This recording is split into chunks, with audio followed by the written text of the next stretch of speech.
Hello, my friends, and welcome back. Thank you very much for being with me again today. This is not a time for me to celebrate this, but I have to talk about it because it's very important.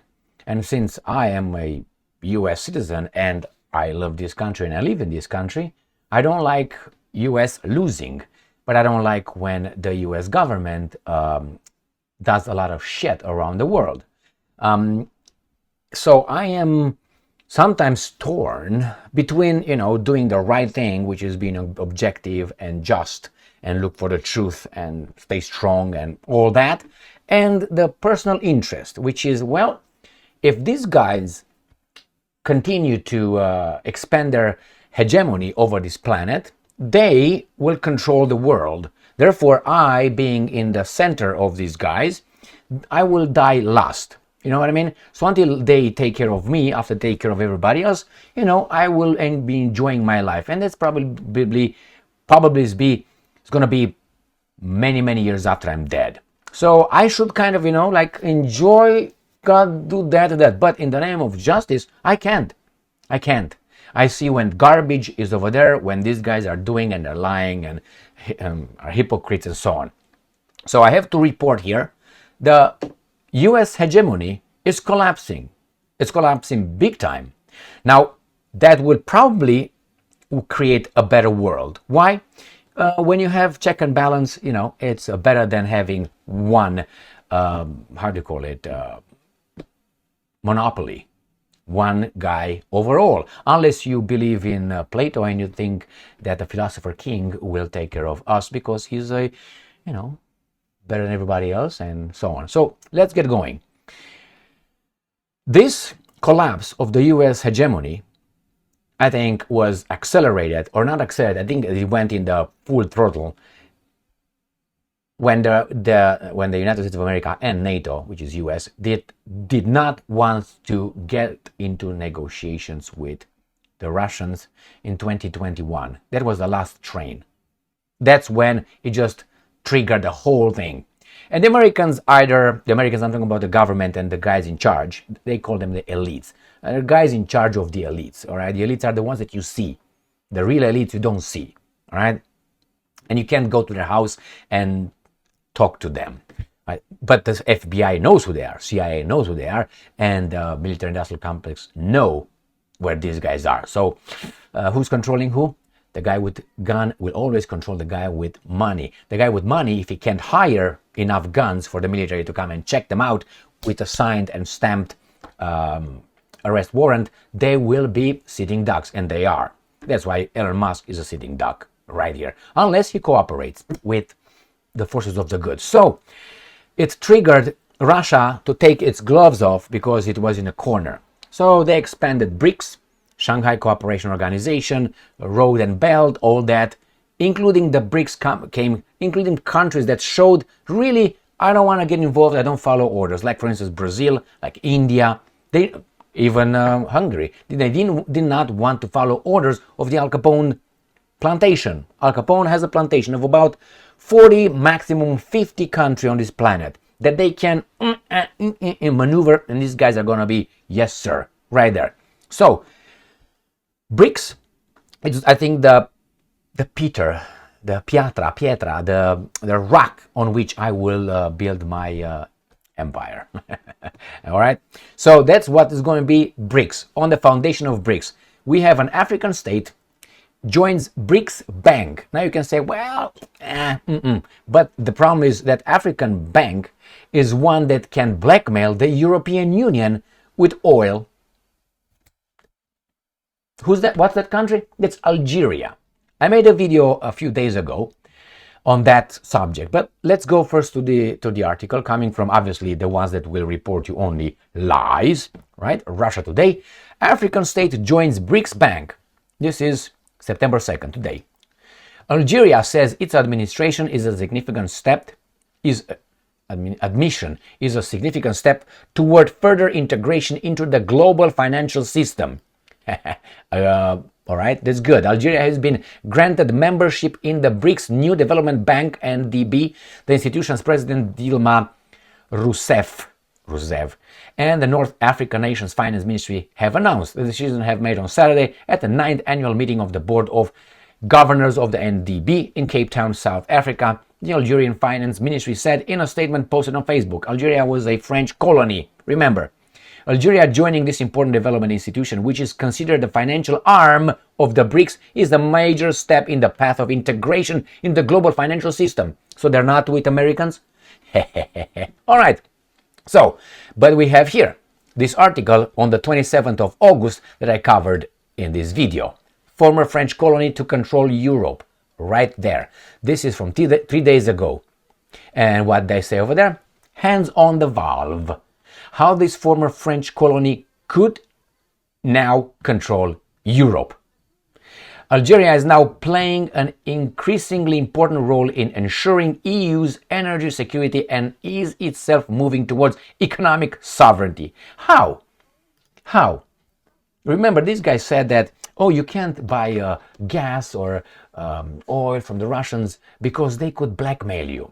Therefore, you buy it from us, Americans, and we're never going to blackmail you because we are good. We never impose sanctions on anybody who doesn't follow our orders. So we're going to provide you. You're going to be on our cock right here. And now we have Algeria. And Algeria is part of BRICS. That means Russia's organization or part of that. So what do you think Russia could do? Now, let me tell you more about this little Algeria. In the spring of 2022, at the height of Russia-Ukraine conflict, the EU began thinking about abandoning Russian gas supplies and reducing energy consumption as much as possible. EU countries began looking elsewhere, and one of the places that focused their attention was Algeria. Instead of taking it, they asked. Now, 2 years later, Algeria is the largest pipeline gas, not oil, gas supplier to the EU and continues to occupy the leading position in Africa in natural gas production and exports. You got that? According to Enagas, Algeria exported a total of 10,267 gigawatt, great, I just picked my nose, hours, 973 million cubic to Spain last So anyway, gas to Europe. Algeria remains the most important gas supplier for the whole of Europe. You got it? Next one. Russia and Iran, close to finally strategic partnership, Lavrov. That means hands off Middle East, you fuckers. Which are the fuckers? Oh, you know. Let's play a hurrah here. Oh, it's falling. Don't fall down. Okay, my head. So here it is, my friends. Yes, I'm in a very good mood. Why? I have some sarmale ready for me. You know sarmale? Cabbage rolls. Cabbage rolls, that's my favorite food. Cabbage rolls, but with cabbage pickled. Not, the cabbage should be, the leaves should be pickled, not. And with some, a lot of, how do you call it, sour cream, and some wine or beer, whichever comes first. And that's why, because I did a lot of sports today, I can eat as a pig, so I can, keep it bulge. All right, so here it is. Russia and Iran close to finalizing strategic partnership. You know what it is? That is this. The Russians are rewriting their nuclear doctrine, which in its nuclear doctrine they had so far. If Russia is attacked by conventional, if nation statehood is threatened by conventional attack or nuclear attack, they could activate that. That was one. And the other one, they could use nuclear weapons on the enemies who would attack in the same manner our friend or allies. Now, Iran will get that position right now where I think 100% will be covered by Russia's protocol of using or doctrine of using nuclear weapons. That means when those guys with the baboons here in America, the imbeciles, will do something to Iran, you're gonna definitely have, it's written right here, we have to. We are law-abiding citizens, so that's what the problem is with this for some. Work on comprehensive interstate agreement is almost complete, according to the foreign minister, Sergei Lavrov. That's a diplomat.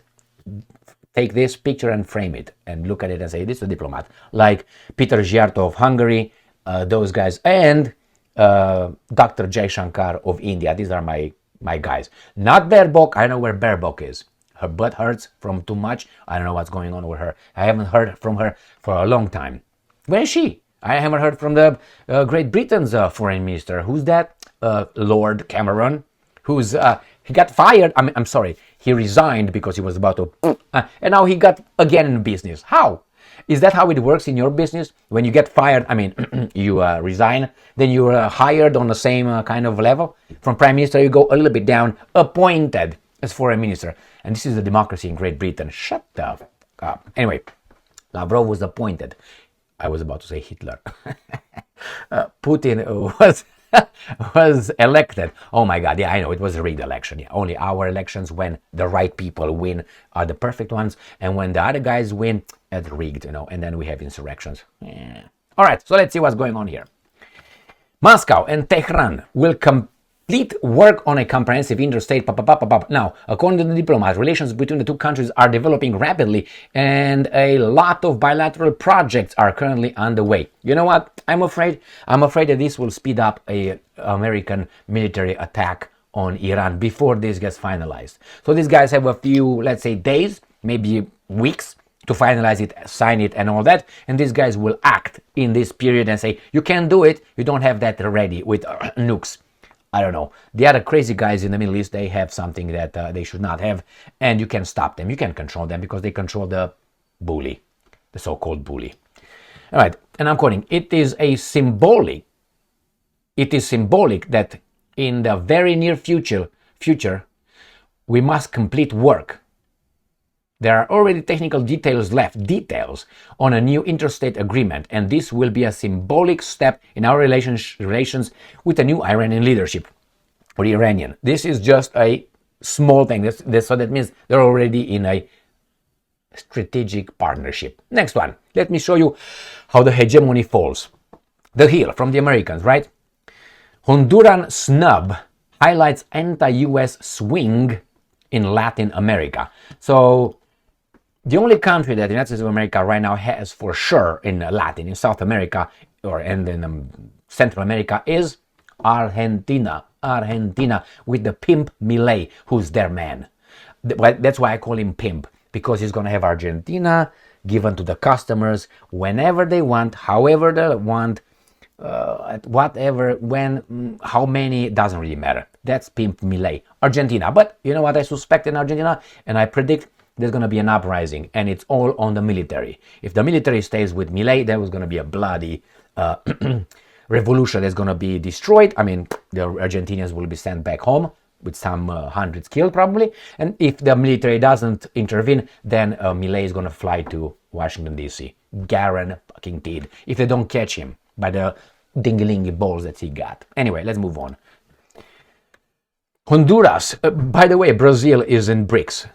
Honduras is threatening to ditch a bilateral extradition treaty, furthering a pattern of snubs delivered against the United States by an array of Latin American leaders. Anti-American rhetoric has been on the rise in the region, with presidents of partner countries, not just avowed U.S. rivals, casually leveling accusations of US-led plots and coups, which are there, but they're weasels, they're afraid.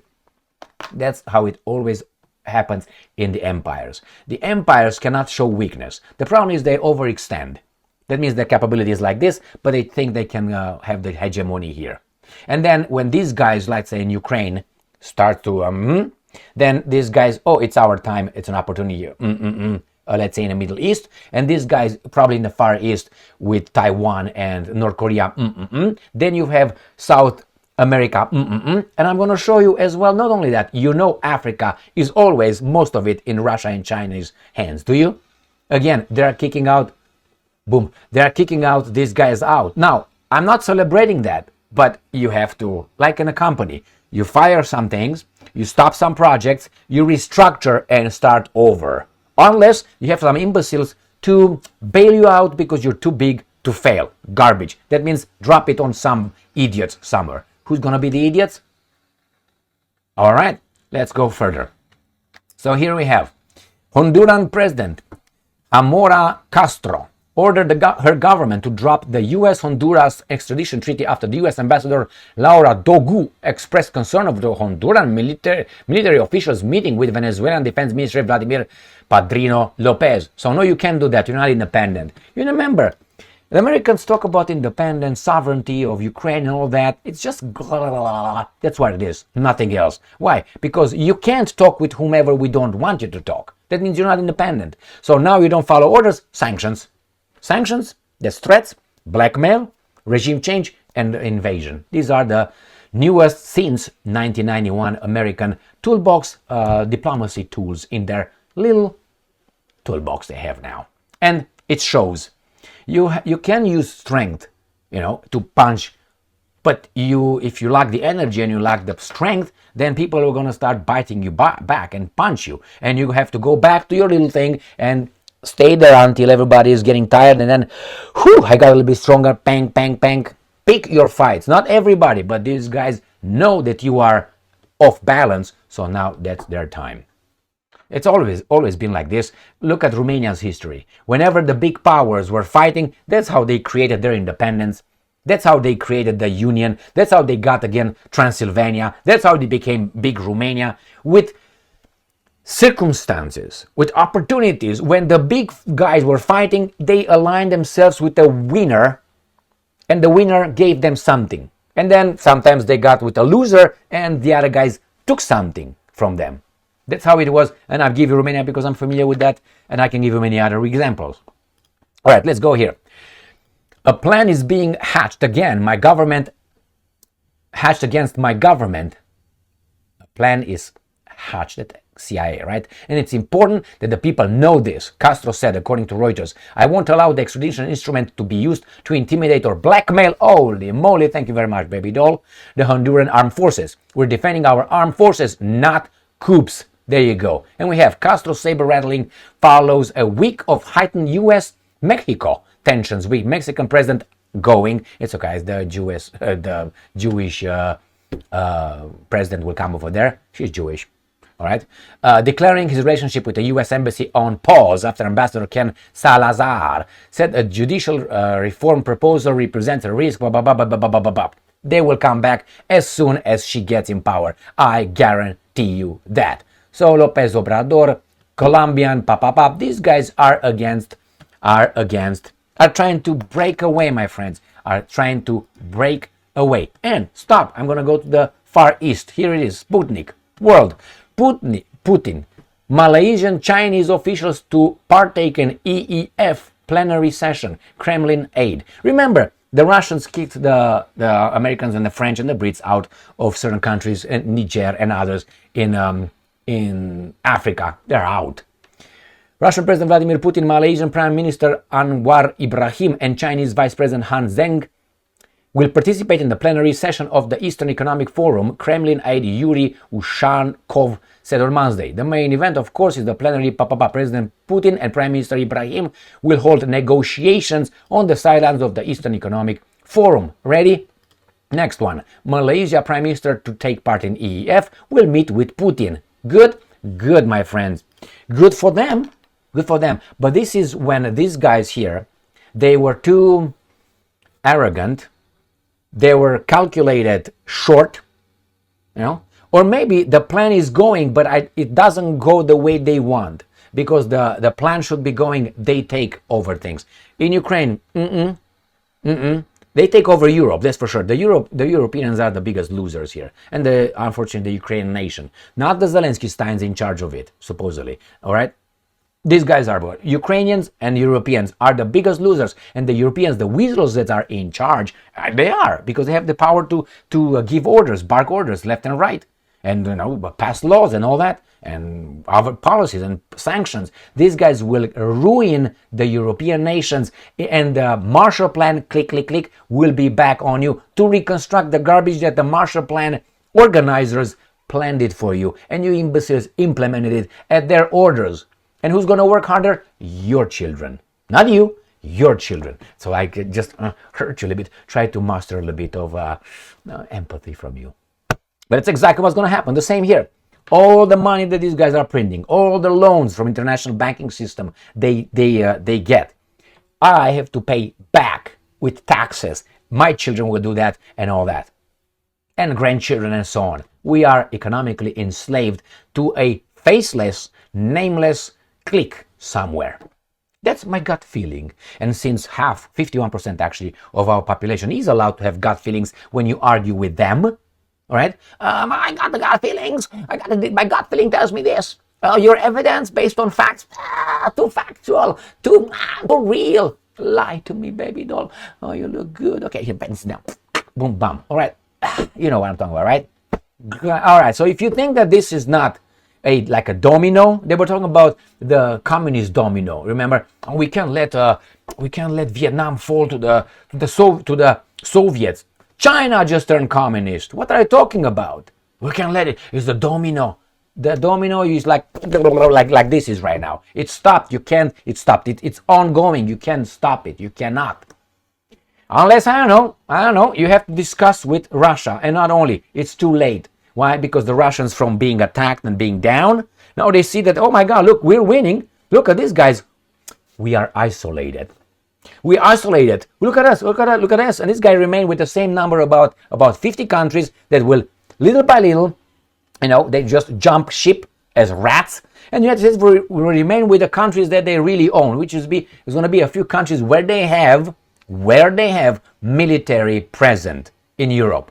Those there are under occupation, not only military occupation, political occupation, economical occupation, and cultural occupation. More McDonald's for you and identifier, whatever the fuck you want to identify as. Okay, so that's I'm talking about the cultural open-minded, accept any perversity. No, don't judge. Of course I'm judging because it comes from judgment. Jesus Christ. Anyway, superstar. All right, my friends, here it is. These guys are going to get us. Maybe this is going to be a good thing for us. Maybe they're going to make us, go back here. But I doubt it, because these are international businesses. They're not American businesses. Say, okay, we go back here, we rebuild our manufacturing, how do you call it, sector, and we're going to take care of and we just restructure. And it's not going to be that, because you have to deal with the rest of the world who's already on the other side. You're going to have what? 25 countries at that time being under your spell. 25? What are you going to do with 25 from 193? They're not going to be all of them, the rest in Russia's and China's side, but big majority, the important ones, will be over there. And you lost your power. The hegemony is gone. Is gone. Why? What do you produce? Weapons. I mean, other countries also produce weapons, and it shows in Ukraine. So, what else? A few computers? Laptops? Made in China or whatever. I mean, what do you fucking produce? And people don't want massages. Let me massage your wooden cock. No need, baby doll. I can do it myself. All right? So, just you have to barter. There's not like barter. I give you this, you give me that. Well, I give you a blowjob. I don't need that. I got mine right here. Gina is next to me, or Gigi, whomever works for you. All right? So even you can provide services when those guys, remember the Germans, when the Americans told the Germans, you got to start buying things from us. I mean, our trade deficit is really bad. And the Germans said, well, you have nothing. I need, or we need. We have everything. We don't need anything. And the Americans said, yeah, we're going to make you transfer your business, your manufacturing in the United States of America. How? We're going to give our guys here tax protection. And I'm going to make your energy very expensive for you to produce. So you can't compete with us or with anybody else in the global market. And that's exactly what happens. But hey, we're good. We're good, but we're poor. Good. That's good. But you're in a cage as well. Now, we have a word and an expression in Romania. It's nasty a little bit. Ești futut și cu banii luați. That means you're fucked and your money, and without the money, like a whore, like a hooker, like a lady of the night. You are, and he takes your money as well. At least you're, but you remain with the money. No. So that's Europe. Futută și cu banii luați. Fucked and without the money. All right. Thank you very much for being with me again today. Stay strong, stay smart, look for the truth, and be just.